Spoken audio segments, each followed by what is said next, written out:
de vista, me vuelvo necio. Y si no dejo que eso influya en mi sentido de gratitud, me vuelvo tonto.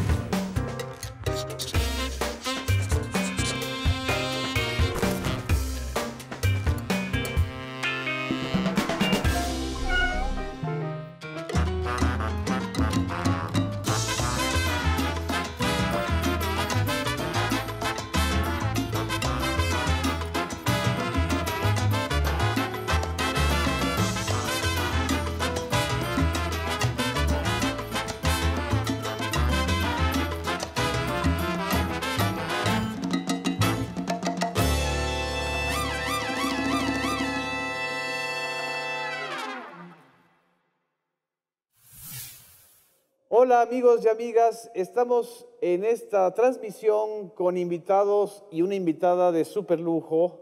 Este es un programa especial en conmemoración a 10 años de la ausencia de Carlos Monsiváis, nuestro gran intelectual, nuestro gran periodista, nuestro gran amigo y uno de los precursores fundamentales de la Cuarta Transformación y del cambio político en México.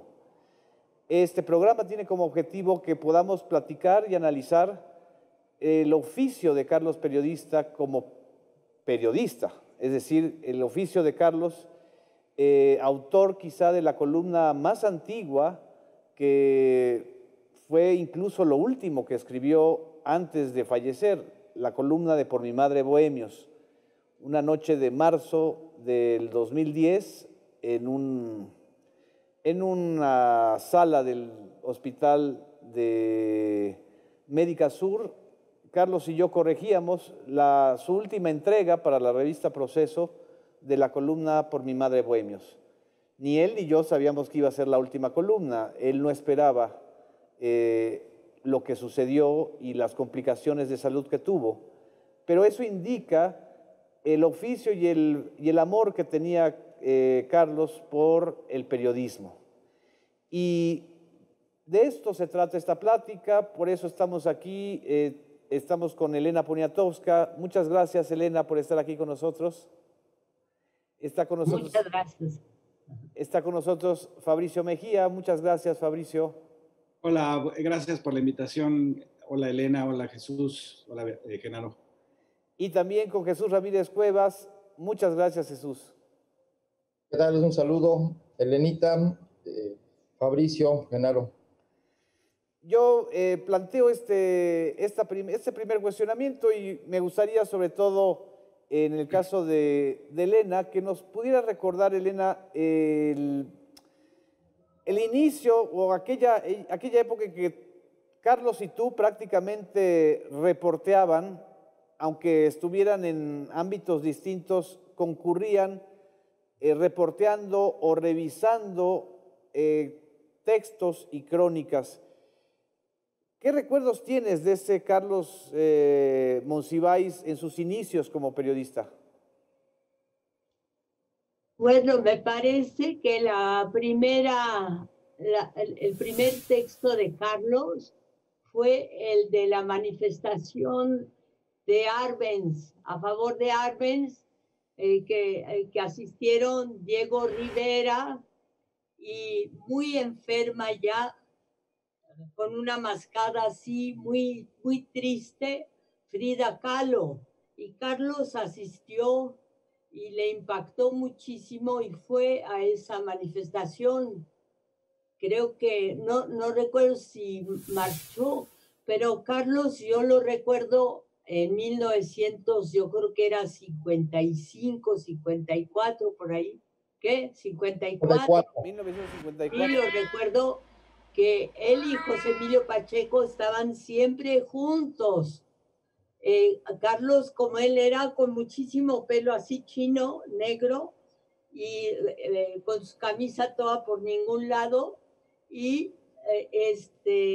José Emilio parecía cura, porque se vestía de negro, con una corbata negra, y cuando se subía a un taxi siempre le decían, ay, no me pague, padrecito, deme la bendición.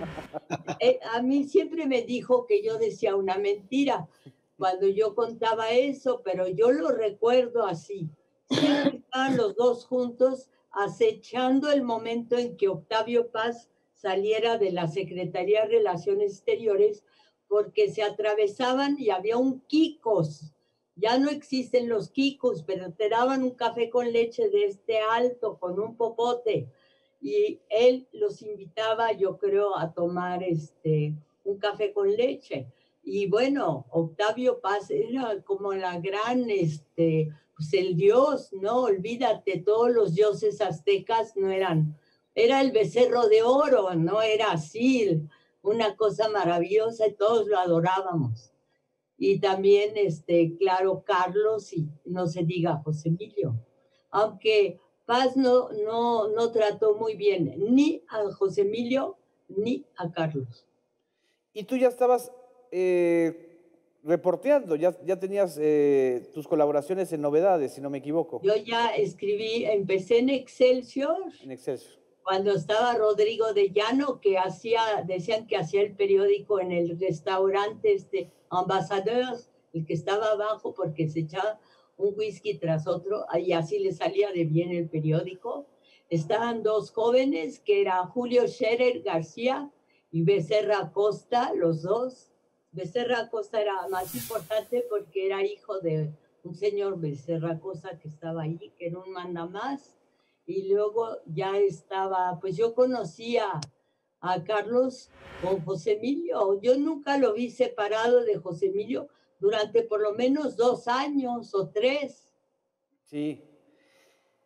Y Fabricio, es inevitable hablar de la crónica y de Monsiváis, y de hecho a Carlos se le identifica muchísimo con este género periodístico, al tal grado que, como dice Juan Villoro, hay un género que es el género Monsiváis y que tiene que ver con la crónica. ¿Qué reflexión te genera a ti la obra de Carlos, las enseñanzas o el estilo de Carlos al elegir la crónica como uno de los instrumentos periodísticos y literarios más importantes en su trabajo como periodista? Sí, Carlos hizo, digamos, un esfuerzo de décadas por hacer que la crónica fuera valorada como un género literario, ¿no? Siempre me repetía a mí, cuando me comentaba mis textos en las revistas, en los periódicos, me decía, lo que importa es la forma, lo que importa es la forma, ¿no? Es decir, como un género literario donde Carlos inventó todo un lenguaje. Basta leer, por ejemplo, su último libro, Apocalíptic, que salió un año antes de su muerte. Es una colección, digamos, del lenguaje de Monsiváis, que incluye tanto la poesía de Amado Nervo o los boleros o las canciones de José Alfredo Jiménez en los subtítulos, como diálogos que parecen de teatro, de cine, con imágenes que son evidentemente editadas a la manera del cine, con una reflexión ensayística muy profunda, donde además se permite Monsiváis parodiar lo que está parodiando y parodiarse a sí mismo en el acto de hacerlo. Es decir, son textos realmente que abarcan todo, que son multigénero, y que a todo eso él le llamó crónica, es decir, apuntar, digamos, todas las virtudes y defectos del lenguaje, del lenguaje no solamente castellano, sino mexicano, hacia la intención de explorar un pedazo del presente y de la realidad mexicana. Y es brutal leerlo ahora. Se ha perdido tanto ahora se ha reducido muchísimo el espacio en los medios para la crónica. De hecho, los cronistas acabamos publicando libros, en realidad, en lugar de publicarlos en las revistas o en los periódicos, por la reducción del espacio, porque se ha pensado que entre más conciso es mejor, cosa que yo estoy en contra de eso, pero bueno, eso ha sucedido con la crónica en toda América Latina. Se ha ido a los libros, se hacen talleres de algo que no puede ponerse en los periódicos, Pero bueno, el género de Monsiváis como lenguaje, como multigénero, digamos, como transgénero, entre el teatro, el cine, el ensayo, el dato, ¿no? Él siempre decía, para que sea una crónica tiene que tener el lugar y la fecha. Lo demás es la forma, ¿no? Y entonces, de tal manera, digamos, que él hizo que se apreciara socialmente la crónica como género literario, hizo su antología, a ustedes les consta, que es desde el siglo XIX hasta finales de los 90, los cronistas mexicanos trabajando distintos temas, y lo que hizo fue apreciar algo que él ya de por sí hacía y que funcionó durante muchos años. Las crónicas de Monsiváis funcionaron como un debilitamiento de la historia del periodismo mexicano, que como dice Monsiváis, la historia del periodismo mexicano es la historia de la censura, ¿no? Así es. ¿Recuerdas en estos momentos alguna crónica en especial que crees que valga la pena releer? Yo creo que habría que releer con toda intensidad, bueno, por supuesto Apocalipsis, que es su última, Todo el libro. digamos, gran crónica de la Ciudad de México, ya en medio de la debacle de lo post-apocalíptico, es decir, ya habíamos pasado del apocalipsis. Me parece muy importante. Y después su recopilación sobre lo que él cree que es la sociedad civil, que no es esta de las ONGs y de las asociaciones de interés privado, sino esta opinión pública movilizada que tenía fundamentalmente un carácter moral y que se expresa según su libro de Nos y Nosotros, desde el 68 hasta el desnudo de Spencer Tunick en el Zócalo. Es, digamos, la historia de una opinión, de un interés general, digamos, que es básicamente moral y que está a favor de la equidad y de la democracia. Creo que ese libro, que recoge una de las crónicas más importantes que escribió Monsiváis, que fue la del terremoto, donde sí, los propios activistas del terremoto, los que estábamos rescatando en los derrumbes, nos dimos cuenta de lo que estábamos haciendo al leer a Monsiváis. Es decir, sustituir a la autoridad en las calles, no nos habíamos dado cuenta que era así de brutal, como él decía, una toma del poder por parte de la sociedad civil. Creo que esa crónica vale la pena releerla. Jesús, conocemos y sabemos que a Carlos el periodismo también era un instrumento del cambio político, que para Carlos un periodismo sin causas o sin intencionalidad no tenía sentido. ¿Qué reflexión te genera este Carlos periodista del cual tú y yo vivimos mucho e incluso pues nos enseñó muchas cosas? De hecho, hay una larga entrevista que le hiciste a Carlos en el 2002 y hay una serie de reflexiones sobre esto. ¿Es vigente todavía esa posición de Carlos del periodismo como un instrumento del cambio político? Bueno, recurriendo primero al mensaje y pensamiento monsivayano, quiero recuperar ese momento, digamos, inaugural de esa crónica de Diego Rivera, Frida Kahlo, en esa marcha contra el golpe de Estado en Guatemala a favor de Jacobo Arbenz. Sí. Ahí está el Monsiváis en ciernes, ¿no? El Monsiváis político, que le interesan los fenómenos políticos, el Monsiváis observador, meticuloso de la sociedad, el arqueólogo de la sociedad, que está descubriendo, escudriñando en los gestos, en la vestimenta, en el habla, la sociedad misma y el entendimiento de los fenómenos. Está la toma de posición a favor de la democracia, contra el autoritarismo, contra los golpes de Estado, en este caso en América Latina. Está al mismo tiempo esta recuperación o esta reflexión, digamos, sobre la vertiente cultural de los fenómenos, Y creo que es un punto inaugural en el que Carlos, ahí, aunque en su crónica que no conocemos, porque la publicó en un periódico estudiantil llamado El Preparatoriano, que pues no sabemos si todavía existe algún ejemplar, pero creo que ahí inicia, digamos, este interés de Carlos por la fusión entre el periodismo y la literatura, entre la antropología y el reportaje, entre lo que es la poesía y el habla de la calle.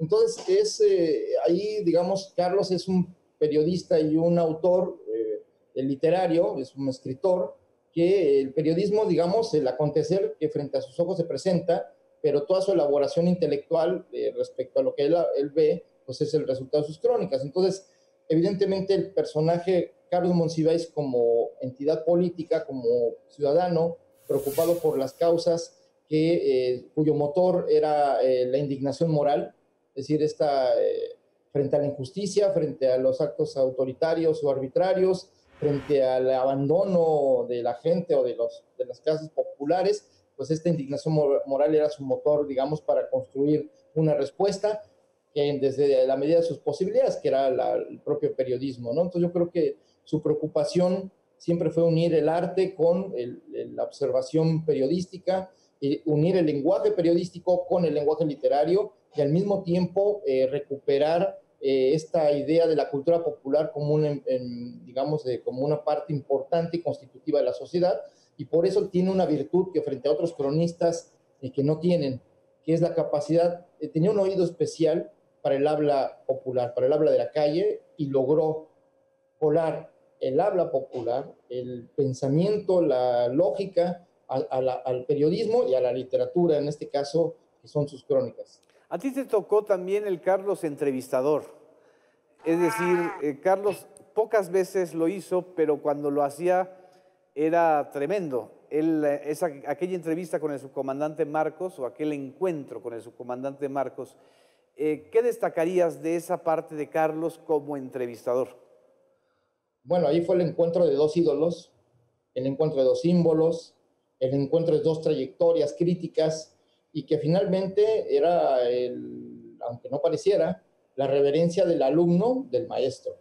No puede explicarse en Marcos, el lenguaje de Marcos, su humor, su ironía, su distancia que tenía frente a los fenómenos, al mismo tiempo su involucramiento, sin Carlos Monsiváis. Era un lector voraz de Carlos y un observador de la manera de pensar de Monsiváis, y eso enriqueció su trabajo de comunicador y guerrillero, ¿no? Pero en esa entrevista, o en esas entrevistas, porque él fue testigo de varias, pues esta manera de intentar también comunicar sus causas o sus creencias o sus convicciones a favor de la paz, a favor de la vía pacífica y democrática, al mismo tiempo de recuperar y entender y darle lugar de interlocución a los indígenas, ¿no? Lo más soterrado, el subsuelo del mundo, del mundo y de México, como diría querido Moeno en una intervención en 1914 en la Cámara de Diputados, donde dice que lo peor era el zapatismo, ese subsuelo de México que quería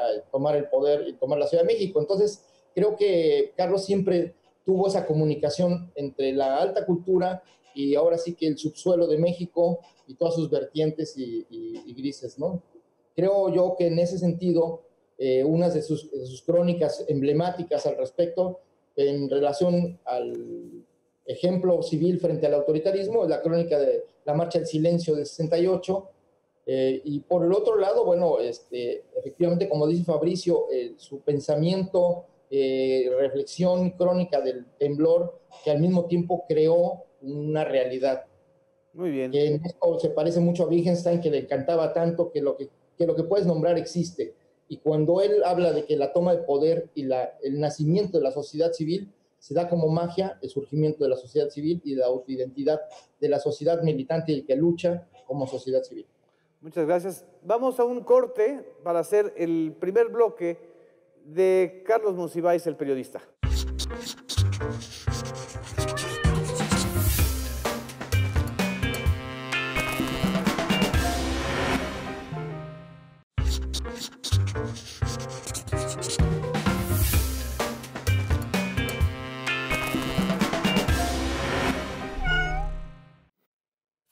Continuamos aquí con Carlos Monsiváis, el periodista. Elena, el 68 mexicano es inevitable mencionarlo en el caso de tu obra, de tu trayectoria, pero también en el caso de la relación con Carlos. Y la relación también de trabajo y de búsqueda de la verdad. El 68 mexicano fue, y el propio Carlos lo dice, fue un parteaguas, un antes y un después. ¿Qué tan importante fue para ti, Carlos Monsiváis, como amigo, como compañero, como periodista en esa época? Te voy a decir una cosa, es que en el 68, Carlos a mí no me quería. ¿Por qué no te quería? ¿Por qué no me quería? Pues se fue a Londres. Bueno, se fue a Londres un poquito antes del 68, ¿no? Sí. Ah, no, entonces sí me quería, espérate. Hubo una época en que él no me quería porque se enojó muchísimo porque yo escribí que el Tibio Muñoz nadaba muy bien y lo escribí cuando estaba todo el problema en la universidad de los estudiantes. Entonces le dijo a la China Mendoza que qué diablos tenía yo que estar diciendo que nadaba muy bien el Tibio Muñoz, que eso a nadie le importaba, en vez de estar ocupándome del 68, de los estudiantes. Pero yo no recuerdo si después se fue a Londres. Se fue en el 70. Se fue a Londres una época a casa de Hugo Gutiérrez Vega a dar unas clases, pues no sé, a ir muchísimo al cine, yo creo. Y entonces ya empezó de veras una correspondencia de mucho amor, de mucho cariño, de mucha aceptación, pues me echaba un montón de flores. Y eso a mí me dio mucha fuerza, me ayudó, es algo que le agradezco mucho. Yo creo que fue un hombre muy generoso. Además, él me introdujo también a la trivia, me introdujo a echar relajo, lo cual también me hizo mucho bien, porque él se hizo muy amigo de Margot Su. Entonces yo nunca había ido al Blanquita, no sabía ni lo que era nada ni Tongolele. Él me hizo ser amiga de Tongolele, entrevistar a Tongolele, entrevistar a una que se quedó paralítica, Luz, ¿qué? Ay, no importa, Lucha, una que cantaba. ¿Qué? Lucha Villa. Una que se operó para ponerse bonita. Lucha Villa, que las dejaron mal. Una friega espantosa. Bueno, todo eso es con Iván Restrepo, que él me metió. En un momento dado estaba la única mujer que él metió ahí, fui yo. ¿En el Ateneo de Gangangueo? ¿Qué? No, en el Blanquita. ¿O en el Blanquita? No, me metió a la comida de Iván Restrepo, que iba Miguel Ángel Granados Chapa, puros importantísimos, Francisco Martínez de la Vega, y me enchufó a mí allí, pero yo nunca, no pertenecía, fue gracias a él. Ahí conociste a Manuel Buendía, ¿no? ¿Qué? En esa misma comida conociste a Manuel Buendía. No, ya lo conocía. Ah, ok. Pero sí, me sentaban junto a él, pero de haber sabido que él traía aquí debajo una pistola y aquí debajo otra, yo no me siento. Me hubiera ido corriendo. Eso nunca me lo dijeron. Ellos nunca me decían muchas cosas.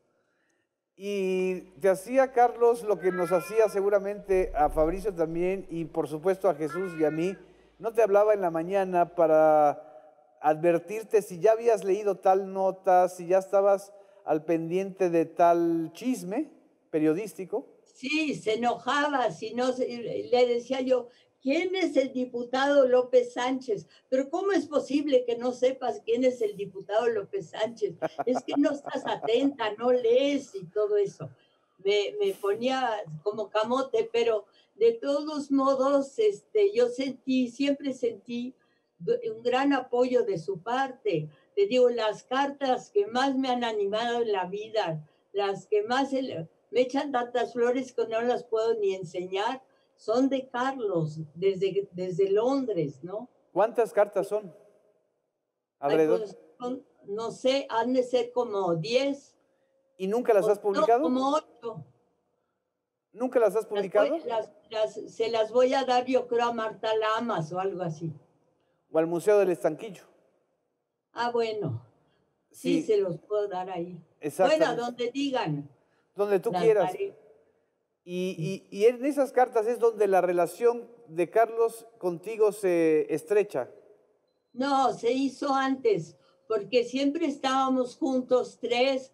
Estaba Benítez, que a veces no iba, y lo único que hacía era pegar de gritos y sacar artículos de los cajones, y luego si alguien le reclamaba que por qué no se había publicado su artículo, agarraba todo el cajón en novedades, lo tiraba por la ventana, hacía miles de payasadas, y entonces estábamos de veras pues un poco asustados los tres, decíamos qué jefe tan extraño tenemos, ¿no? Pero siempre era muy, hermanito, hermanito, a mí me decía Angelito, Angelito, siempre se enamoraba de un montón de mujeres, iba mucho una que tenía unos pies muy bonitos, que se llamaba Machila Armida, pero decía que él había tenido una mujer con otros pies mucho más bonitos, que se llama María Zúnzolo. Pero ese era claro. un mundo que a Carlos le daba risa, pero no era su mundo. Le interesaba ir al Bellinghausen, le interesaba que cantara Laura Oceguera sus canciones. Él compuso muchas canciones. Bueno, cambiaba letras de canciones. Ustedes todavía no habían nacido.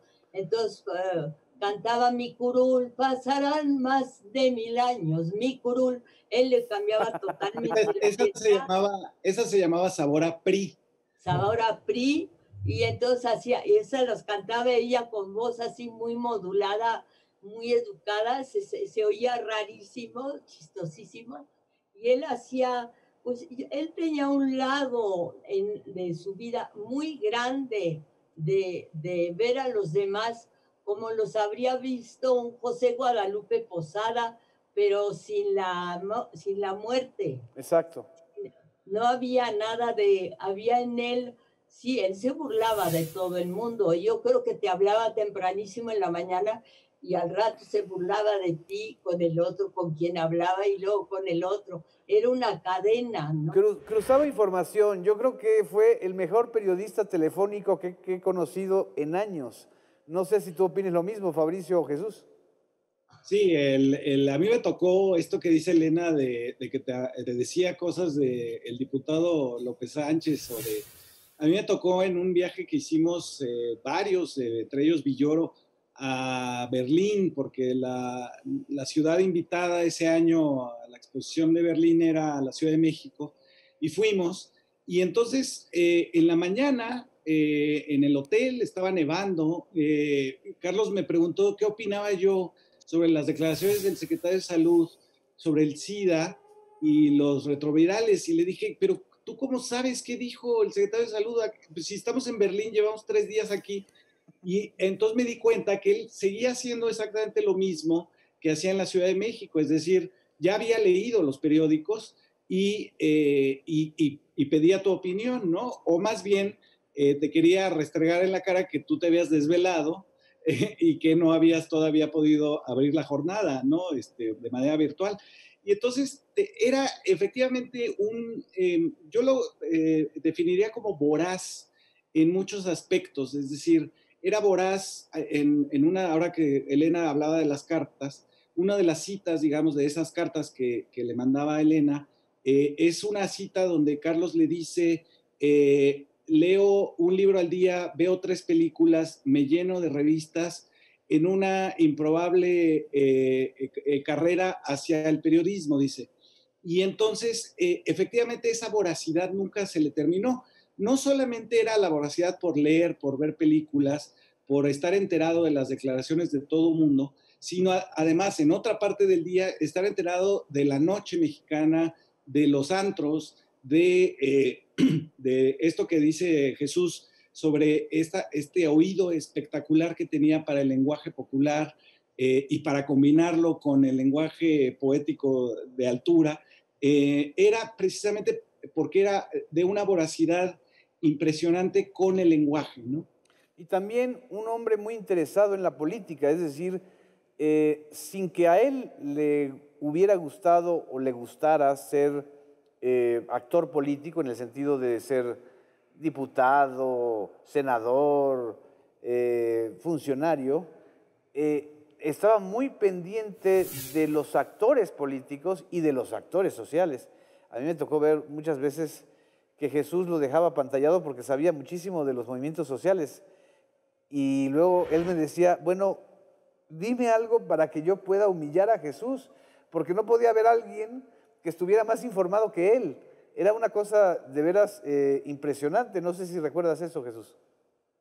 No, bueno, él era capaz de leerse todos los periódicos antes del amanecer y llamar a todos los amigos para humillarlos. No quería informarse, él ya estaba informado, él solo quería confirmar sus tesis y humillar a los otros de que no habían, a esa hora no habían leído nada, ni una línea ágata, ¿no? Entonces, creo que Carlos tenía esa capacidad, pero no solo de leer periódicos, revistas de información o culturales, o tenía un oído especial para la poesía. De hecho, creo que una de sus profesiones que nunca ejerció como tal, siempre con parodias, fue el de ser poeta. De hecho, cuando tenía alrededor de menos de 20 años, le conocían como el poeta en la escuela, ¿no?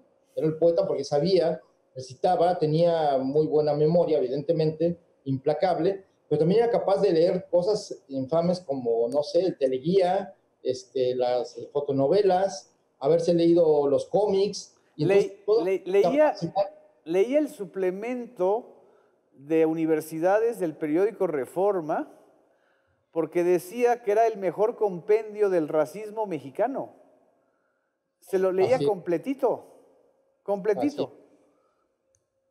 Bueno, como los suplementos de Reforma, donde él documentaba, digamos, la vida de las élites y sus fiestas, su humor, o su falta de humor y sus despropósitos.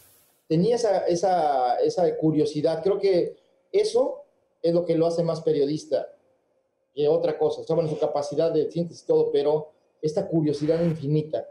No dejaba de... Claro, no le interesaba la economía o no le interesaba a lo mejor los tratados de política como tales, pero sí le interesaba la política, sí le interesaba la vida misma y tenía una capacidad para poder entender y de poder reproducir, porque también estas parodias que él construía de personajes, líderes campesinos o políticos, como una manera de ponerlos en evidencia y burlarse de ellos, era construir esos personajes, ¿no? Parodiados, que un poco venían de Por mi madre bohemios, que era esta implacable seguimiento de las frases y despropósitos de la clase política, cuya impunidad declarativa les reafirmaba su poder. Y entonces una manera de rebajar o de hacer una contravisión crítica era justo llevar, como hacía en el tiempo que tú trabajaste con él por el Mar de Bohemios y luego Alejandro Brito antes, esta capacidad de poder, al menos si no puedes quitarlos del poder porque no hay democracia en este país, al menos acabar con esa impunidad declarativa y documentar nuestro optimismo. Si ya habíamos logrado acotar esta impunidad declarativa, pues íbamos a avanzar democráticamente para acotar el poder autoritario del PRI, que en ese entonces era muy omnipresente. Así es. Y dejó de leer un poco también ficción ya en los últimos años porque estaba tan interesado, tan intensamente interesado en entender lo que estaba pasando con el mundo, no solamente con México, con el mundo, que creo que también a ti te lo dijo alguna vez, Elena, que él ya casi no leía novelas, ¿no? Sí, me dijo, ya no voy a leer ni novelas ni cuentos. Me dijo, bueno, tus novelas sí, por obligación, pero no voy a leer nada de eso. No, ya me dijo, no tengo tiempo para eso. ¿Y a quién crees, tú que conviviste muchos años con él en redacciones, ¿a quién crees que él consideraba como su jefe periodístico? ¿A Fernando Benítez o a don Julio Scherer? No, yo creo que, pero él le escribía muchas cosas a Julio Scherer. Esos libros que firmaban los dos, sí, casi la mayoría del trabajo, yo siento que la hizo Carlos. Carlos, yo creo que era el papá de los, bueno, el papá de, no era papá de Scherer, pero en fin, siento que la autoridad allí, el que tenemos que leer allí, es sobre todo porque Scherer era como wagneriano, así como alemán, se echaba unas especies ¿cómo se llaman cuando como cantan así? Una área, Un área. una, Él se echaba unas así, pero así todas emotivas, pero el que pensaba ahí era Carlos.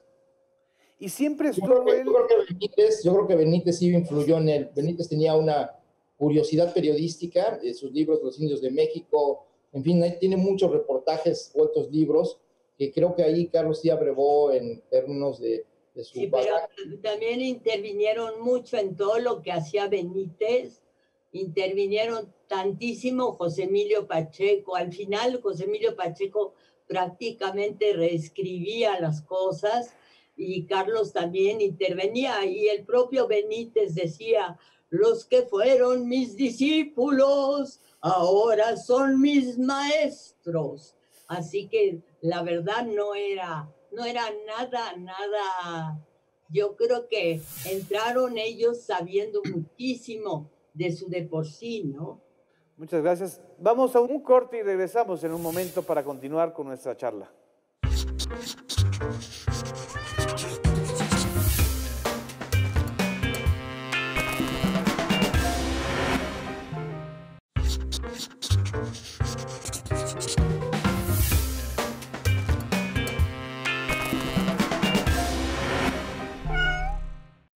Regresamos en este tercero y último bloque sobre Carlos Monsiváis, periodista.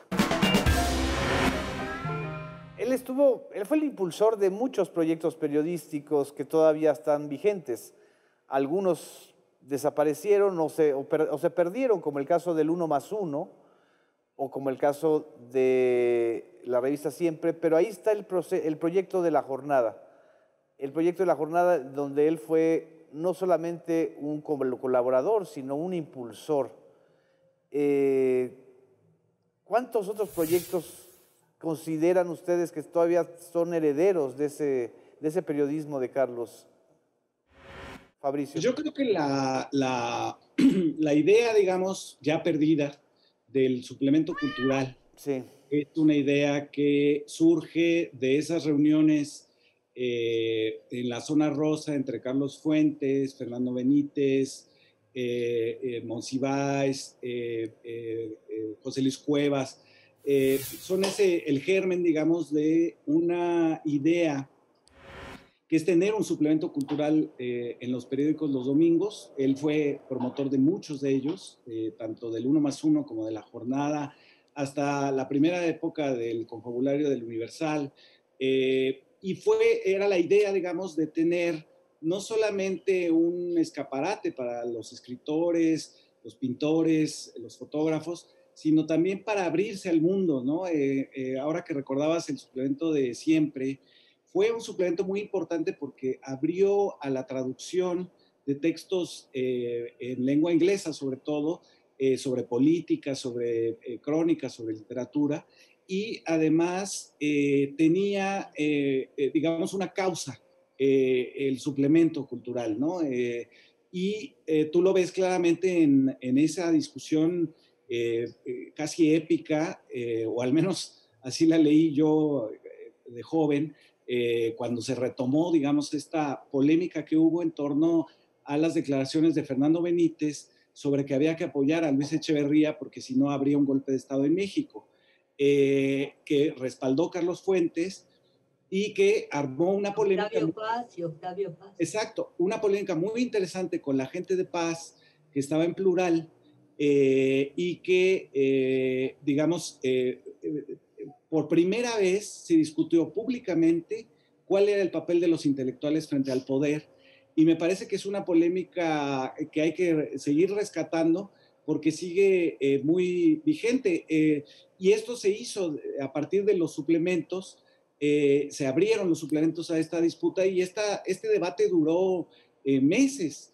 Colaboraron desde, por supuesto, Carlos Monsiváis, que decía, yo no puedo apoyar a ningún poder hasta que no se diga quién fue el culpable de la matanza del 2 de octubre, hasta Octavio Paz, que decía, y lo cito textualmente, el escritor debe estar en su recámara, lejos del poder, y Carlos Fuentes, que tenía una posición más sartreana, digamos, diciendo entre dos crueldades, entre dos maldades, hay que elegir el apoyo a Echeverría, y es, digamos, una polémica que marcó el futuro, digamos, de muchos de ellos, de los intelectuales que participaron en ese debate, y que no se volvió a hacer un debate sobre el papel de los intelectuales. Ahorita ya simplemente los intelectuales del viejo régimen desaparecieron por haber cobrado de nuestros impuestos, y jamás nos explicaron qué fue lo que hicieron en su apoyo al PRI y al PAN y al modelo neoliberal, pero estaría bien que debatiéramos con ellos públicamente qué fue lo que trataron de hacer y por qué acabaron vendiéndose al poder, ¿no? Pero ya para finalizar, ¿ustedes estarían de acuerdo conmigo en que sí son necesarias esas polémicas de altura y de debate político en la prensa mexicana, Jesús? Bueno, en primer lugar, creo que algo que le preocupaba a Carlos era el cambio de mentalidad, salir de provincialismo a ir a una cultura internacional, global, o que tuviera un roce internacional, o tomando en cuenta las formas o la cultura internacional en todas sus formas. Pero también al mismo tiempo en la formación de los ciudadanos a partir de los suplementos culturales, el papel del suplemento cultural como formador para acercar los elementos de la cultura, de la poesía, del cine, en fin, también eran suplementos culturales innovadores, tratando temas y además reflexiones sociológicas sobre la cultura que en México no existían. Entonces, creo que este intento por formar nuevos ciudadanos fue uno de los grandes propósitos de Carlos, y de poner a los nuevos talentos, a los jóvenes, darles una plataforma para darse a conocer, también era una preocupación de él, y creo que en eso es fundamental este trabajo que él hizo, y que me parece que a través, digamos, de tomar en cuenta los movimientos sociales y las causas también individuales como parte del proceso de cambio de la sociedad y de esta reflexión cultural, pues fueron elementos centrales de su trabajo. Yo creo que fue un maestro de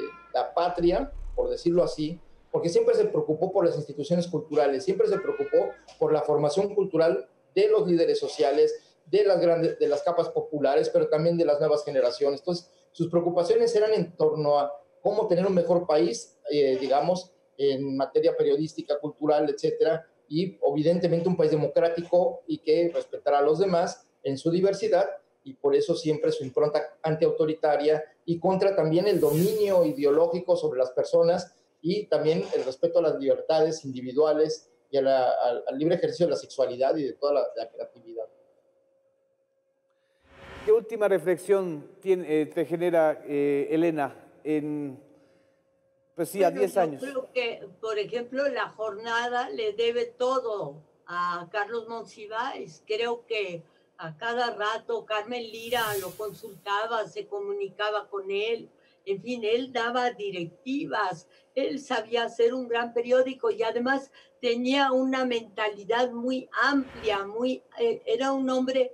Yo viajé con él a Estados Unidos, viajé a Londres, viajé a Francia, fuimos a Alemania, fuimos a Israel, y en todas partes, bueno, visitar un museo con Carlos tú casi decías, bueno, ¿yo con quién estoy? Con Jesucristo. ¿Con quién? Porque era una maravilla oírlo, pero era una maravilla en todo. Yo le oí conferencias en Francia, muchas veces se las traduje, algunas traduje a francés, y de veras yo lloraba de la emoción de decir, bueno, ¿cómo este hombre tiene este cerebro tan privilegiado? Por eso su muerte, yo todavía pues no sé decirlo, pero no la acabo de entender, porque abarcaba todo, era único, Carlos, es único. Así es.